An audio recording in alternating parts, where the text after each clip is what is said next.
പരിശുദ്ധാത്മാവേ സഹായക, നിരന്തരമെന്നെ സഹായിക്കണേ. പരിശുദ്ധാത്മാവേ സഹായക, നിരന്തരമെന്നെ സഹായിക്കണേ. നിത്യവും കൂടെ വസിക്കുന്നോനേ, അഭിഷേകത്തിനഗ്നി നിറച്ചിടണേ. നിത്യവും കൂടെ വസിക്കുന്നോനേ, അഭിഷേകത്തിനഗ്നി നിറച്ചിടണേ.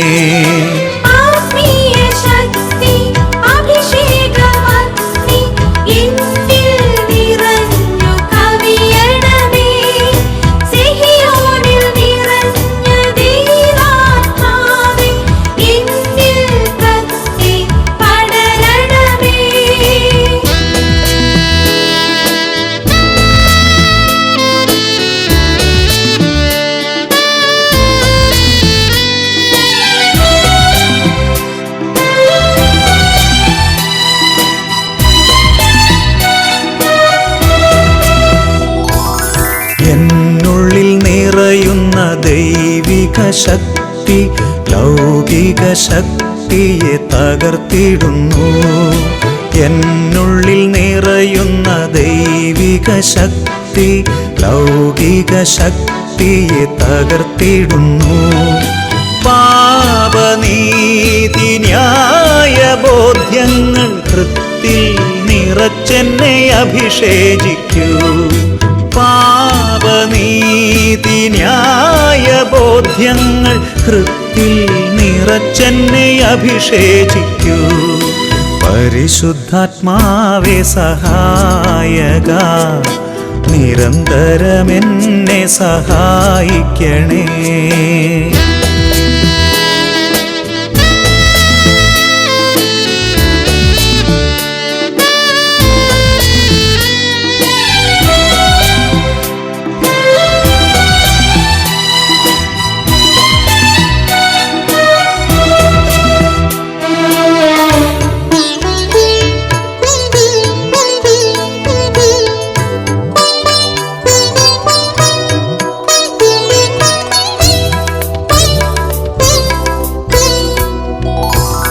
വചനം പഠിക്കുവാൻ കൃപ ചൊരിയണമേ, അനുസ്മരിച്ചിടാനും വരമരുളൂ. വചനം പഠിക്കുവാൻ കൃപ ചൊരിയണമേ, അനുസ്മരിച്ചിടാനും വരമരുളൂ. ദൈവപുത്രന് സാക്ഷ്യമേകാൻ അഭിഷേക അഗ്നിയെ ജ്വലിപ്പിച്ചിടൂ. ദൈവപുത്രനു സാക്ഷ്യമേകാൻ അഭിഷേക അഗ്നിയെ ജ്വലിപ്പിച്ചിടൂ.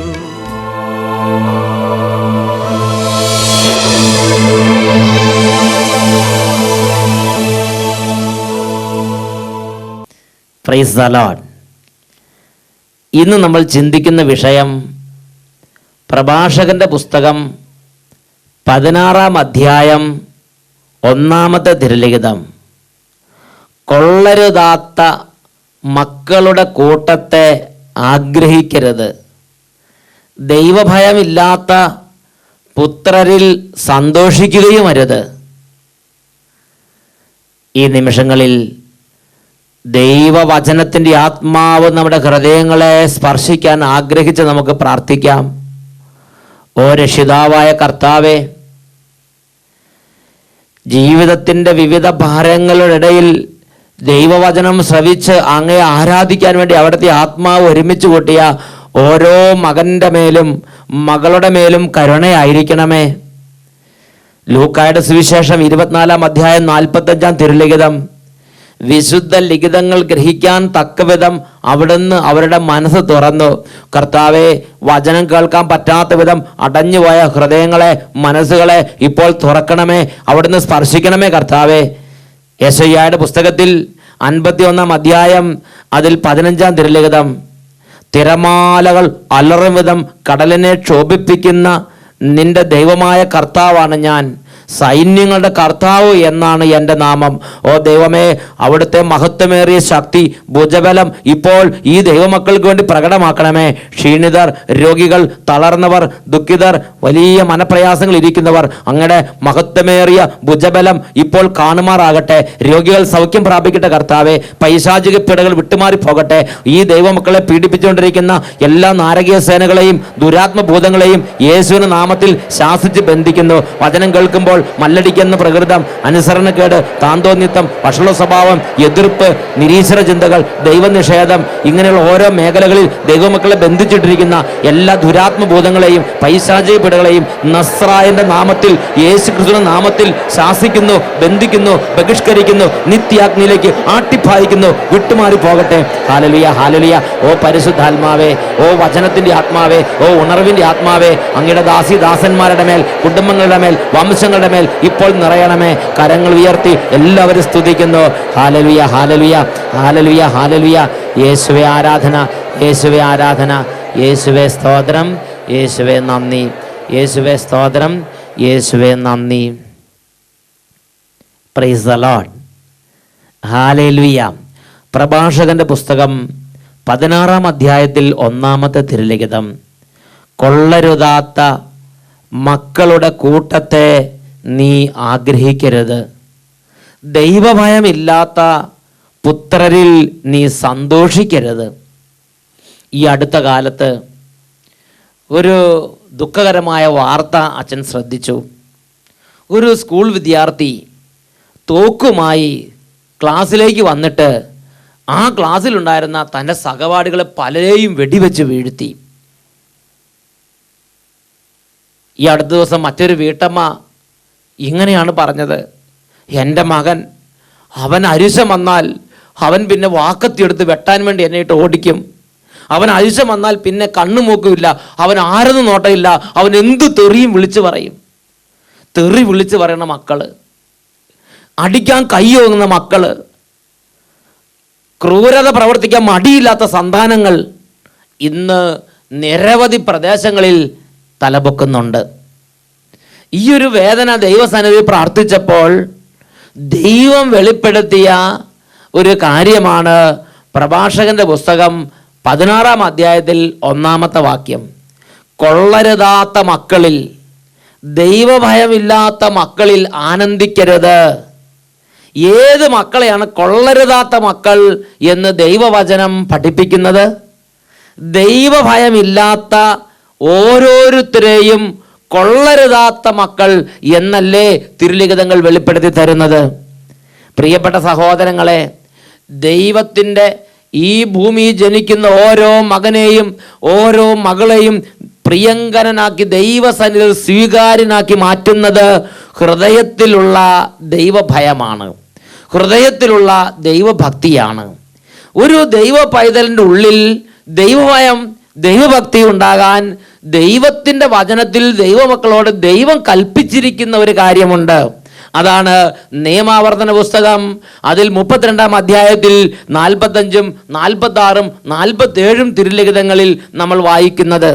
മോശ പ്രവാചകൻ ഒരു ആയുസ് മുഴുവൻ ദൈവത്തിൻ്റെ മുമ്പിലും ദൈവജനത്തിൻ്റെ മുമ്പിലും നിന്ന് ജനത്തിൻ്റെയും ദൈവത്തിൻ്റെയും മനസ്സറിഞ്ഞ ദൈവത്തിൻ്റെ ദാസനായ മോശ പ്രവാചകൻ മരിക്കാൻ കിടക്കുമ്പോൾ മരണക്കിടക്കയിൽ വെച്ച് ഇസ്രായേൽ ജനങ്ങളെ മുഴുവൻ തൻ്റെ അരികിലേക്ക് വിളിച്ചുകൂട്ടി.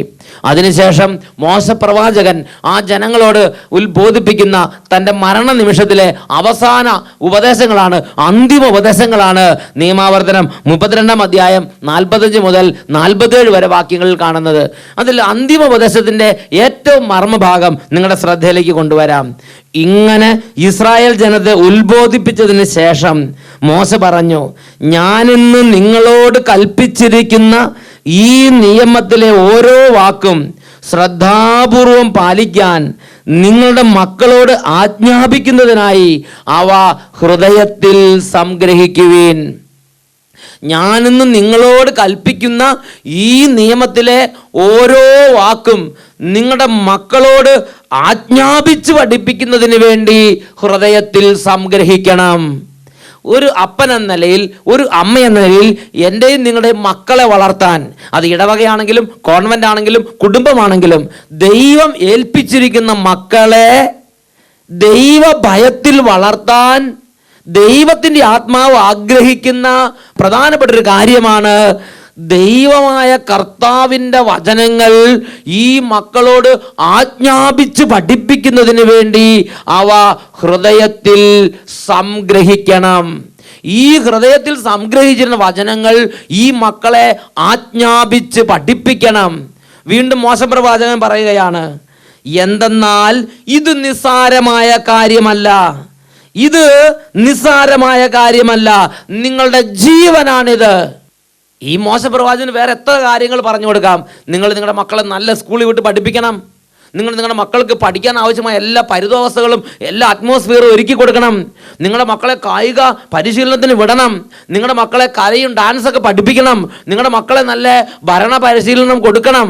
വിദേശ രാജ്യങ്ങൾ വിട്ട് പഠിപ്പിക്കണം.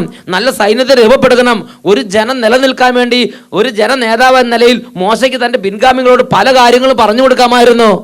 എന്നാൽ മോശ പ്രവാചകൻ അങ്ങനെയുള്ള ഒറ്റ കാര്യങ്ങളും മരിക്കുന്ന നിമിഷങ്ങളിൽ തൻ്റെ ജനത്തിന് ഉപദേശമായി കൊടുക്കുന്നില്ല. മോശ പ്രവാചകൻ പറഞ്ഞ ഏറ്റവും പ്രധാന കാര്യമാണ് അന്തിമോപദേശത്തിലെ മർമ്മഭാഗം എന്ന ഈ ഭാഗത്ത് കാണുന്നത്. എന്തെന്നാൽ ഇത് നിസ്സാര കാര്യമല്ല, ഇത് നിങ്ങളുടെ ജീവനാണ്. എന്താണ് കാരണം? കാരണം ജോർദാൻ അക്കരെ കൈവശമാക്കാൻ പോകുന്ന ദേശത്ത് ദീർഘകാലം വസിക്കുന്നത് ഇത് നിമിത്തമായിരിക്കും. നമ്മുടെ ഓരോരുത്തരുടെ കുടുംബങ്ങളിൽ സമാധാനം ഉണ്ടാകുന്നത്, നമ്മുടെ ഓരോരുത്തരുടെ കുടുംബങ്ങളിൽ ദൈവിക ശുശ്രൂഷകൾ ഉണ്ടാകുന്നത്, നമ്മുടെ ഓരോരുത്തരും കുടുംബങ്ങളിൽ പരിശുദ്ധാത്മ പ്രവർത്തനം ഉണ്ടാകുന്നത്, അഭിവൃദ്ധി ഉണ്ടാകുന്നത്, സകല നന്മകളുടെയും അടിസ്ഥാനം മക്കളെ ദൈവത്തിൻ്റെ വചനം എത്രമാത്രം കൽപ്പിച്ച് പഠിപ്പിച്ചിട്ടുണ്ട് എന്നതിനെ അടിസ്ഥാനപ്പെടുത്തിയാണെന്ന് ഒരു യുഗം മുഴുവൻ ദൈവത്തിന് മുമ്പിലും ജനത്തിന് മുമ്പിലും നിന്ന ജനനേതാവായ മോശ തൻ്റെ മരണനിമിഷത്തിൽ അന്തിമോപദേശത്തിലെ ഏറ്റവും മർമ്മഭാഗത്ത് ദൈവജനത്തിന് വെളിപ്പെടുത്തി കൊടുക്കുകയാണ്. ഇനി ദാനിയേൽ പ്രവാചകന്റെ പുസ്തകം 13-ാം അധ്യായത്തിലേക്ക് നമുക്ക് പോകാം.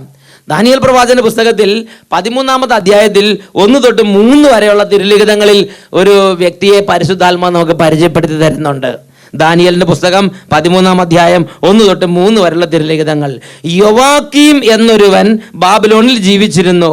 ഹിൽക്കിയായുടെ മകളും അതീവ സുന്ദരിയും ദൈവഭക്തയുമായ സൂസന്നയെ അവൻ വിവാഹം ചെയ്തു. സൂസന്നയെയാണ് ദൈവവചനയോടെ പരിചയപ്പെടുത്തി തരുന്നത്. യോവാക്കീം എന്നൊരുവൻ സൂസന്നയെ വിവാഹം ചെയ്ത് അങ്ങനെ അവർ കുടുംബജീവിതം നയിച്ചു വരികയാണ്. അപ്പോൾ സൂസന്നയുടെ ജീവിതത്തിലേക്ക് വലിയ ഒരു പ്രശ്നം ഇതാ കൊടുമ്പിരിക്കൊള്ളുകയാണ്. 2 ന്യായാധിപന്മാർക്ക് ഈ സൂസന്നയിൽ അഭിലാഷമുണ്ടാവുകയും ഈ സൂസന്നയെ പാപത്തിന് നിർബന്ധിക്കുകയുമാണ്. പ്രിയപ്പെട്ട ദൈവമക്കളെ, സൂസന്നയുടെ ജീവിതത്തിൽ മുമ്പൊരിക്കലും ഇല്ലാത്ത വിധം വലിയൊരു പാപ പ്രലോഭനം. എന്നാൽ സൂസന്ന അണുവിട തെല്ലു നേരം പോലും അങ്ങനെയുള്ള പാപത്തിന് ചെവി കൊടുക്കാതെ, മനസ്സ് വശമതയാകാതെ അവൾ പറഞ്ഞു, പാപത്തേക്കാൾ ഭേദം മരണം. അവൾ ആ ന്യായാധിപരെ ശാസിച്ച് ആ ന്യായാധിപരെ എതിർത്തു നിന്നു, പാപത്തോട് എതിർത്തു നിന്നു. അവൾ ഇതാ ആ ന്യായാധിപന്മാരാൽ മരണത്തിന് വിധിക്കപ്പെട്ടു. ഒരു കുറ്റവാളിയെ പോലെ അവളെ കല്ലെറിഞ്ഞ് കൊല്ലുവാൻ വേണ്ടി കൊണ്ടുപോവുകയാണ്. അവളെ സഹായിക്കാൻ ആരുമില്ല. സ്വന്തം ഭർത്താവ് പോലും കൈവിട്ട്, എല്ലാവരും കൈവിട്ട്, അവളെ തെറ്റിദ്ധരിച്ച്, അവൾ നിരപരാധിയാണെങ്കിലും അവളെ കുറ്റം വിധിച്ച് ഈ ഭൂമുഖത്ത് നിന്ന് കല്ലെറിഞ്ഞ് കൊന്ന് തുടച്ചു മാറ്റാൻ വേണ്ടി ആ ന്യായാധിപന്മാർ അവളുടെ മേൽ വിധി പ്രസ്താവിച്ച്. എങ്കിലും അവളുടെ മനസ്സിൽ ക്ഷണനേരം പോലും പാപത്തിന് വഴങ്ങാൻ അവൾക്ക് തോന്നിയില്ല. അവൾ എപ്പോഴും പാപത്തോട് എതിർത്തുകൊണ്ടിരുന്നു. പാപത്തെക്കാൾ ഭേദം മരണം എന്നവൾ ചിന്തിച്ചുകൊണ്ടിരുന്നു. പ്രിയപ്പെട്ട ദൈവമക്കളെ, ദൈവം അത്ഭുതകരമായി ആ ദൈവ പൈതലിനെ അനർത്ഥങ്ങളിൽ നിന്ന് രക്ഷിക്കുന്ന രംഗം തുടർന്ന് നമ്മൾ വായിക്കുന്നുണ്ട്. ഇന്ന് ഞാൻ ചിന്തിക്കുന്ന വിഷയം ഇതാണ്: എന്തുകൊണ്ട് നമ്മുടെ അനേകം സഹോദരി സഹോദരന്മാരെ പോലെ സൂസന്ന പാപത്തിന് ഒരു ക്ഷണം വഴങ്ങി കൊടുത്തില്ല? എന്തുകൊണ്ട് പാപത്തോട് സന്ധിയില്ല സമരം ചെയ്ത്? എന്തുകൊണ്ട് ഭേദം മരണമെന്ന് ചിന്തിച്ച് തെല്ലു നേരം പോലും പാപത്തിന് കീഴ്വഴങ്ങാതെ എതിർത്ത് നിന്ന് തൻ്റെ ജീവൻ പോയാൽ പോകട്ടെ, ഞാൻ ഒരു ക്ഷണം പോലും പാപത്തിന് കീഴ്വഴങ്ങുകയില്ല എന്ന് എന്തുകൊണ്ട് ഈ സൂസന്നയ്ക്ക് ചിന്തിക്കാൻ കഴിഞ്ഞ്? ഇന്നത്തെ കാലത്ത് എന്തുകൊണ്ട് അനേകർക്ക് ചിന്തിക്കാൻ പറ്റണില്ല? അതിനെക്കുറിച്ച് ദാനിയേൽ പുസ്തകം 13-ാം അധ്യായത്തിൽ 3-ാമത്തെ തിരുലിഖിതം ഇങ്ങനെയാണ് വായിക്കുന്നത്. അവളുടെ മാതാപിതാക്കന്മാർ നീതിനിഷ്ഠരായിരുന്നു.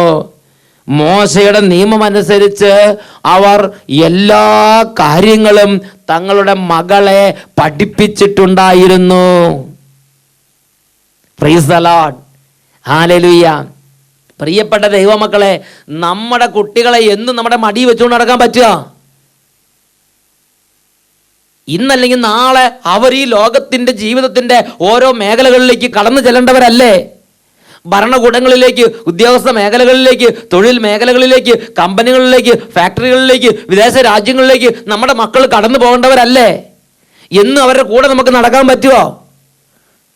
ഏത് രാജ്യത്തും ഏത് പാപകരമായ അന്തരീക്ഷത്തിൽ പോയാലും നമ്മുടെ മക്കൾ തെല്ല് നേരം പോലും പാപത്തിന് കീഴ്വഴങ്ങാതെ വിശുദ്ധിയിൽ അടിക്കടി ശക്തി പ്രാപിക്കാൻ ഞാനും നിങ്ങളും ആഗ്രഹിക്കുന്നുണ്ടെങ്കിൽ ദൈവത്തിൻ്റെ വചനം പഠിപ്പിക്കുകയാണ്.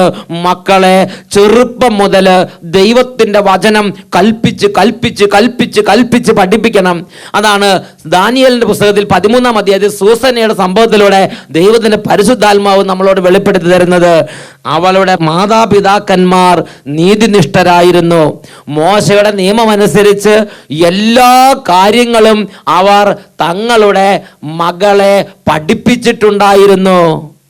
ഇതാണ് നിയമാവർത്തന പുസ്തകത്തിൽ 32-ാം അധ്യായത്തിൽ 47-ാമത്തെ വാക്യത്തിൽ മോശ പ്രവാചകൻ തന്റെ ജനത്തിന് കൊടുക്കുന്ന നിർദ്ദേശം എന്തെന്നാൽ ഇത് നിസ്സാരമായ കാര്യമല്ല, ഇത് നിങ്ങളുടെ ജീവനാണ്.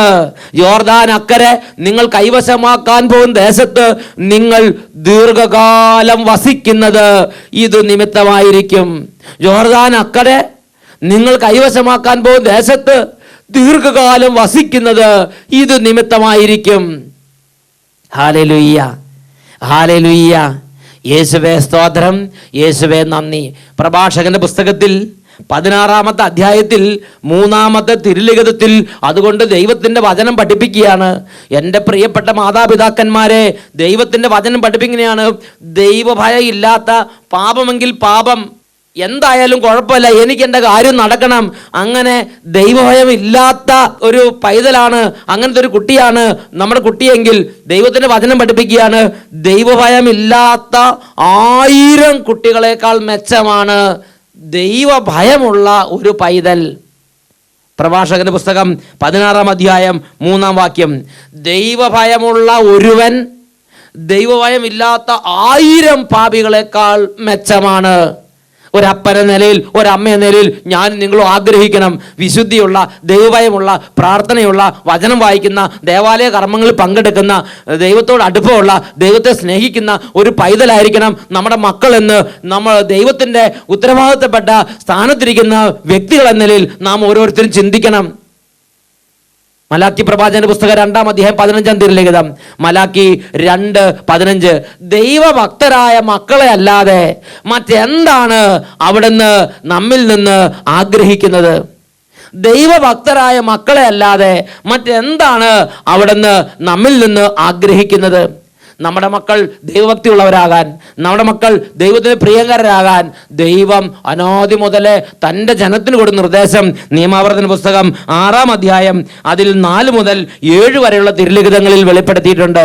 ഇസ്രായേലേ കേൾക്കുക, നമ്മുടെ ദൈവമായ കർത്താവ് ഒരേ ഒരു കർത്താവാണ്.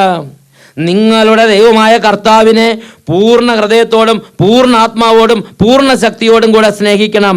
ഞാനിന്ന് കൽപ്പിക്കുന്ന ഈ വചനങ്ങൾ നിങ്ങളുടെ ഹൃദയത്തിലുണ്ടായിരിക്കണം. ജാഗരൂകതയോടെ അവ നിങ്ങളുടെ മക്കളെ പഠിപ്പിക്കണം. ജാഗരൂകതയോടെ അവ നിങ്ങളുടെ മക്കളെ പഠിപ്പിക്കണം. ഇത് ദൈവം ആദ്യം മുതൽ തൻ്റെ ജനത്തെ വിളിച്ച ആദ്യ കാലഘട്ടം മുതൽ തൻ്റെ ജനത്തിന് കൊടുത്തിരിക്കുന്ന നിർദ്ദേശമാണ്. ഈ നിമിഷങ്ങളിൽ നമുക്ക് പ്രാർത്ഥിക്കാം. ഓ ദൈവമേ, അങ്ങയുടെ വചനങ്ങൾ ഓരോ മക്കളുടെ ഹൃദയങ്ങളിലേക്ക് കാലാകാലങ്ങളിൽ പതിപ്പിച്ച് നൽകി ഞങ്ങളുടെ മക്കളെ ഇടവകകളിലും കോൺവെന്റുകളിലും കുടുംബങ്ങളിലും അവിടുന്ന് ഞങ്ങൾക്ക് ഏൽപ്പിച്ചു തന്നിരിക്കുന്ന ജീവിതങ്ങളെ ദൈവവചനത്തിൻ്റെ അടിത്തറയിൽ, ദൈവഭക്തിയോടെ ദൈവഭയമുള്ളവരായി വളർത്തിക്കൊണ്ടുവരുവാൻ ഞങ്ങളുടെ മേൽ അവിടുന്ന് അഭിഷേകം ചൊരിയണമേ. ഓ ദൈവമേ, കുഞ്ഞ് പൈതങ്ങളായിരിക്കുമ്പോൾ മുതൽ, ബാലികാബാലന്മാരായിരിക്കുമ്പോൾ മുതൽ, വിദ്യാർത്ഥിനികളായിരിക്കുമ്പോൾ മുതൽ തന്നെ വചനം പഠിച്ച് പ്രാർത്ഥിച്ച് വിശുദ്ധി വളർന്ന് ദൈവത്തെ ആരാധിക്കുന്ന ദൈവിക ജീവിതം നയിക്കുന്നതിൽ അഭിമാനം കൊള്ളുന്നൊരു ജീവിതങ്ങളായി ഞങ്ങളുടെ ജീവിതങ്ങളെ രൂപാന്തരപ്പെടുത്തണമേ. എല്ലാ ദൈവമക്കളും കരങ്ങൾ ഉയർത്തി സ്തുതിക്കുന്നു. ഹാലലുയ, ഹാലലുയ, ഹാലലുയ, ഹാലലുയ. കർത്താവെ, എല്ലാ ഹൃദയങ്ങളെ സ്പർശിക്കണമേ, എല്ലാ ആത്മാക്കളെ സ്പർശിക്കണമേ, എല്ലാ കുടുംബങ്ങളെ സ്പർശിക്കണമേ കർത്താവെ. ഹാലലുയ, ഹാലലുയ. യേശുവേ സ്തോത്രം, യേശുവേ നന്ദി, യേശുവേ സ്തോത്രം, യേശുവേ നന്ദി. പ്രഭാഷകന്റെ പുസ്തകം 16-ാം അധ്യായം അതിൽ 1-ാമത്തെ തിരുലിഖിതം, കൊള്ളരുതാത്ത മക്കളുടെ കൂട്ടത്തെ ആഗ്രഹിക്കരുത്. ഹല്ലേലൂയ.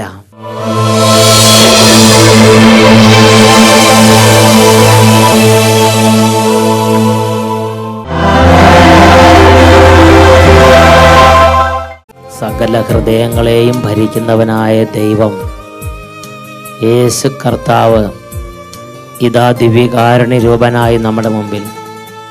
ഈ നിമിഷങ്ങളിൽ നമ്മുടെ കുഞ്ഞു മക്കളെ സമർപ്പിക്കാം. ബാലികാബാലന്മാരും യുവതീ യുവാക്കന്മാരും ദൈവീകമായ അഭിഷേകത്തിന് വേണ്ടി ഇപ്പോൾ ആഗ്രഹിക്കട്ടെ.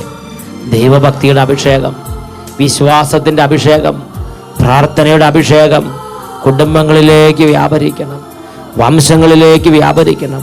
കുടുംബങ്ങളിലും വംശങ്ങളിലും തലമുറകളായുള്ള ദൈവനിഷേധം, നിരീശ്വര ചിന്ത, ഭക്തിരാഹിത്യം, താന്തോന്നിത്വം, ദൈവഭയമില്ലായ്മ, എതിർചിന്തകൾ, വിമത സ്വഭാവം, മല്ലടിക്കുന്ന പ്രകൃതം, ദൈവത്തോടും ദൈവികരും മത്സരിക്കുന്ന അവസ്ഥകൾ ഈ നിമിഷങ്ങളിൽ കുടുംബങ്ങളിൽ നിന്നും മക്കളിൽ നിന്നും വിട്ടുമാറി പോകണം.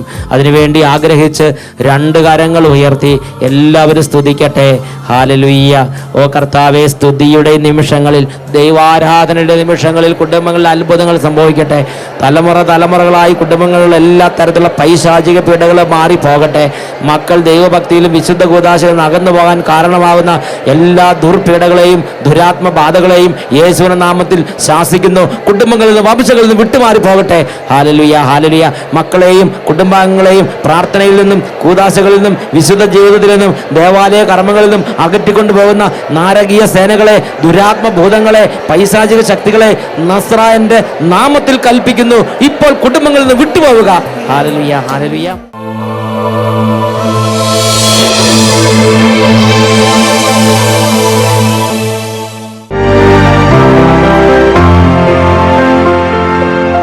എൻ്റെ പേര് ബോബൻ, പാലാരൂപതയിലെ പ്ലാസനാൽ ഇടവയിൽ നിന്ന് വരുന്നു. എൻ്റെ മോൻ്റെ രോഗം സൗഖ്യമായത് വെളിപ്പെടുത്താൻ വേണ്ടിയാണ് ഞാൻ ഇവിടെ വന്നിരിക്കുന്നത്.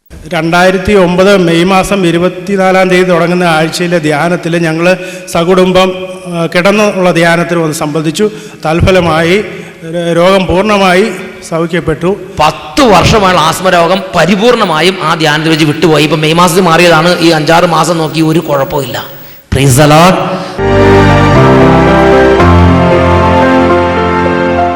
എൻ്റെ പേര് മിനി, എൻ്റെ വീട് കാഞ്ഞൂരാണ്. എനിക്ക് രക്തദൂഷ്യത്തിന്റെ ചൊറിച്ച് കൈയും കാലും ചൊറിഞ്ഞ് മാന്തി പൊട്ടണ. രക്തദൂഷ്യത്തിന്റെ പരിണതഫലമായി കയ്യും കാലും ചൊറിഞ്ഞ് മാന്തി പൊട്ടുന്ന ഒരു രോഗമായിരുന്നു ഈ സഹോദരിക്ക് ഉണ്ടായിരുന്നത്. എന്നിട്ട് ഞാൻ കഴിഞ്ഞ മാസം ഡിസംബർ 1-ാം തീയതി തൊട്ട് 5-ാം തീയതി വരെ അട്ടപ്പാടിയിലത്തെ സേവ്യറച്ചന്റെ ടീമിന്റെ കാഞ്ഞൂര് കൺവെൻഷൻ ഉണ്ടായിരുന്നു. അപ്പൊ കാഞ്ഞൂര് വെച്ച് ഈ അട്ടപ്പാടി കൺവെൻഷൻ ഉണ്ടായിരുന്നു. ഞാൻ പ്രാർത്ഥിച്ചു, ഈ രോഗം മാറി കിട്ടണമെങ്കിൽ ഞാൻ അട്ടപ്പാടി പോയി, ആദ്യമായിട്ട് വരുന്നതാണ് അട്ടപ്പാടിയിൽ നിന്ന്. അപ്പം അട്ടപ്പാടി പോയി സാക്ഷ്യം പറയാമെന്ന് ഞാൻ പ്രാർത്ഥിച്ചു. അത് കഴിഞ്ഞ് പിറ്റേ ദിവസം അച്ഛനെ കണ്ട് ഞാൻ പറഞ്ഞു ഇങ്ങനെ രോഗം ഉണ്ട് അച്ഛൻ. അപ്പം അച്ഛൻ പറഞ്ഞു 21 ദിവസം കരുണക്കൊന്ത് എത്തിക്കാൻ പറഞ്ഞു. ഞാൻ എത്തിച്ചു. പക്ഷെ ആ ധ്യാനം കഴിഞ്ഞ പിന്നെ ഇന്നേ വരെ എനിക്ക് എന്നെ കൈയും കാലും ചൊറിഞ്ഞ് മാന്തി പൊട്ടിട്ട് രക്തദൂഷ്യം 5 വർഷമായി കയ്യും കാലും മാന്തി പൊട്ടി ഇങ്ങനെ വ്രണമാകുന്ന അവസ്ഥ ഉണ്ടായിരുന്നതാണ്. കൺവെൻഷൻ കഴിഞ്ഞ് പിറ്റേ ദിവസം തൊട്ട് അപ്രത്യക്ഷമായി. പിന്നെ ഇത് ദിവസം ഇപ്പൊ കുറഞ്ഞ ഒരു 10-30 ദിവസമായിട്ട്, ഒരു മാസമായിട്ട് മരുന്നും കഴിക്കണില്ല. ഞാൻ അതിന്റെ ഒരു മാസമായിട്ട് മരുന്ന് നിർത്തി.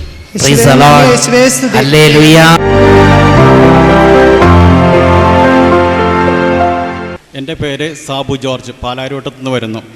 എനിക്ക് 10 വർഷമായിട്ട് കിഡ്നി സ്റ്റോൺ ഉണ്ടായിരുന്നു. ഓപ്പറേഷനൊക്കെ കഴിഞ്ഞതാണ്. 1-2 വർഷം കഴിയുമ്പോൾ രണ്ടാമതും ഫോമാവും കിഡ്നി സ്റ്റോൺ. 3 സ്റ്റോൺ ഉണ്ടായിരുന്നു. ഞാനത് വെറുതെ വിട്ടു. പിന്നെ ഒന്നും ചെയ്യാൻ പോയില്ല. ഇവിടെ മാസാദ്യ വെള്ളിയാഴ്ച പ്രാർത്ഥനയ്ക്ക് വന്നു. എന്നിട്ട് കഴിഞ്ഞ മാസം സ്കാൻ ചെയ്തപ്പോൾ സ്റ്റോൺ ഒന്നുമില്ല. അതിൻ്റെ റിപ്പോർട്ട് ഞാൻ കൊണ്ടുവന്നിട്ടുണ്ട്. ഇതാണ് ആ റിപ്പോർട്ട്. അതായത് 10 വർഷമായി കിഡ്നി സ്റ്റോൺ നിമിത്തം ക്ലേശം അനുഭവിക്കുന്ന സഹോദരനാണ്. ട്രീറ്റ്മെൻറ്റ് പലതും, ഈ 10 വർഷം കൊണ്ട് എത്രയോ ട്രീറ്റ്മെൻറ്റുകൾ. എന്നാൽ കഴിഞ്ഞ ആദ്യ വെള്ളിയാഴ്ച ഇവിടെ ഒന്ന് പ്രാർത്ഥിച്ച് അതിനുശേഷം പോയി പരിശോധിച്ച് നോക്കുമ്പോൾ കിഡ്നി സ്റ്റോണേ ആ പ്രദേശത്ത് കാണാനില്ല. ഹല്ലേലൂയ. അതിന് റിപ്പോർട്ടാണ്, ഡോക്ടറിൻ്റെ സർട്ടിഫിക്കറ്റാണ് ഈ കൊണ്ടുവന്നിരിക്കുന്നത്. Price the Lord. കരങ്ങൾ ഉയർത്തി അടിച്ച് കർത്താവിനെ മഹത്വപ്പെടുത്തട്ടെ. ദൈവം നല്ലവൻ, എല്ലാവർക്കും നല്ലവൻ, നന്മക്കത്തെന്നും പരിചയാൽ. ദൈവം നല്ലവൻ, എല്ലാവർക്കും നല്ലവൻ, നന്മക്കത്തെന്നും പരിചയാൽ. നന്മയൊന്നും മുടക്കുകയില്ല നേരായി നടപ്പവർക്ക്. നന്മയൊന്നും മുടക്കുകയില്ല നേരായി നടപ്പവർക്ക്.